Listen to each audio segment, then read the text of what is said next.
Bersamaan dengan batalnya kunjungan Wakil Presiden Gibran Rakabuming Raka ke Yahukimo, Papua Pegunungan, muncul video dari kelompok organisasi Papua Merdeka, OPM, yang melakukan penembakan terhadap pesawat sipil.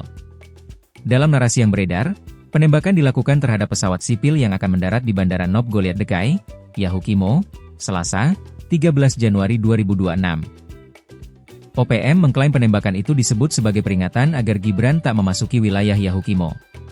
Adapun pelaku penembakan terhadap pesawat diduga kuat kelompok OPM Kodap E16 Yahukimo, Mayor Kopitua Heluka.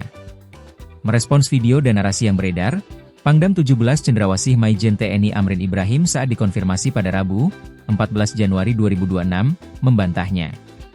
Amrin mengatakan bahwa video yang beredar merupakan berita lama.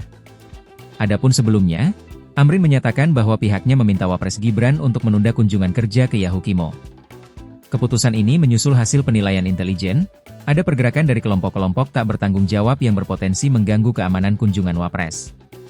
Meski begitu, Amrin tak merinci secara detail kelompok ataupun potensi gangguan yang dimaksud. Adapun Gibran melakukan kunjungan kerja ke Papua pada Selasa, 13 Januari 2026. Tujuan kunjungan kerja ini adalah untuk meninjau sejumlah program prioritas dan pembangunan infrastruktur seperti sekolah rakyat dan rumah sakit. Kunjungan ini sekaligus untuk memastikan pemerataan pembangunan Papua berjalan sesuai dengan target yang ditetapkan. Ada sejumlah agenda yang dilakukan Gibran dalam kunjungannya ke Papua, seperti meninjau program makan bergizi gratis, MBG, di Biak. Gibran juga sempat bermain sepak bola dengan anak-anak di Stadion Wamena pada Selasa, 13 Januari 2026. Dalam kesempatan tersebut, Gibran mencetak 3 gol dan membuat timnya menang dengan skor 5-2.